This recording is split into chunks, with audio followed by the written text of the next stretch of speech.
Hey everybody, it's your favorite sexual wellness hobbyist. Today I want to talk about sexual health and hygiene. So today we're going to go over something you may have been thinking about trying with your partner. Maybe your wife wants to get a little strange, and that's okay. We are going to talk about that today, and we are going to talk about how to do it safely. And we're going to talk about how to make it not a traumatic experience, but a fantastic experience, okay? So what we're going to talk about today is anal cunninlingus. Now, you may have heard of regular cunninlingus, and that is oral sex with the mouth on the genital private parts, okay? So today what we're going to talk about is how to make anal cunninlingus an enjoyable experience for you and your partner, okay? So a couple of ground rules we're going to talk about.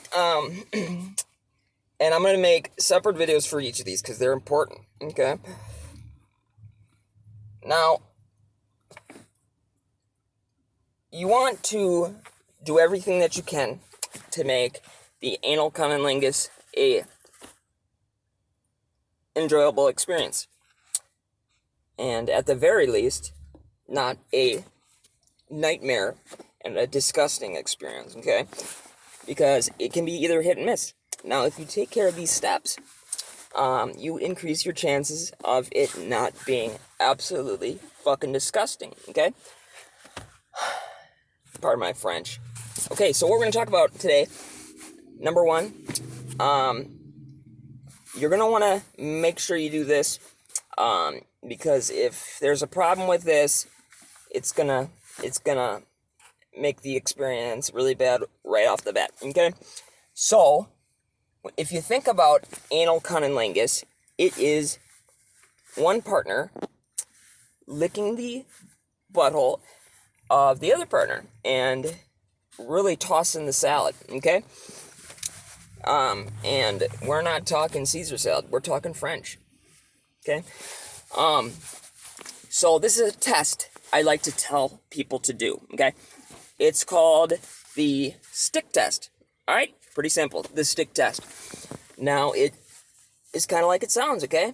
So what you're going to do is, once you and your partner have disrobed, and you are getting ready to get it, you're going to want to approach your partner's ass cheeks.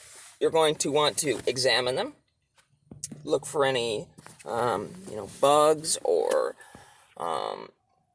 discoloration or peeling skin, things like that, any bumps, any pus, okay? So once you've checked all those off your checklist, you're going to want to do the stick test, all right?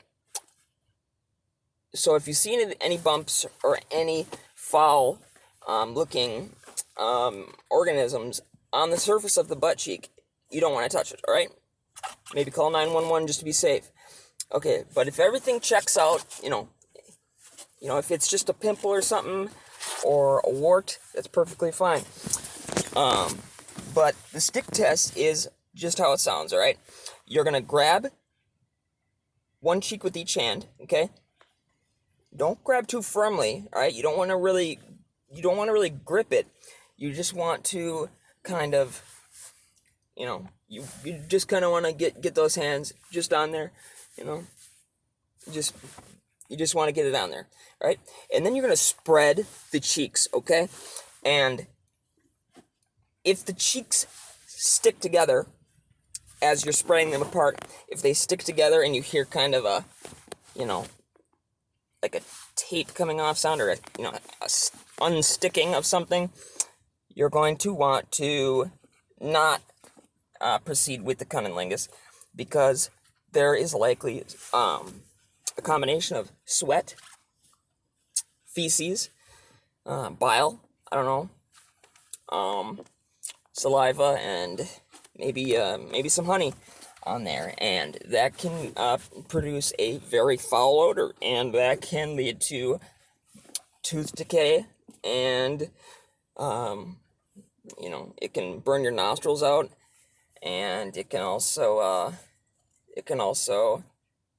cause dizziness and loss of vision, and you can lose your sense of taste too. But immediately, if you disregard the stick test and you don't unstick the cheeks, and and if you end up going down on somebody who failed the stick test or would have failed the stick test, oh boy, you're gonna need therapy.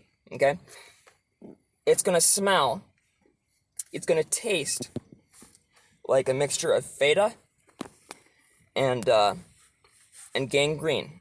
Okay, and poop, obviously. So do not skip the stick test. So that's our rule number 1. So we're gonna stick with that today. So everybody, lick safely.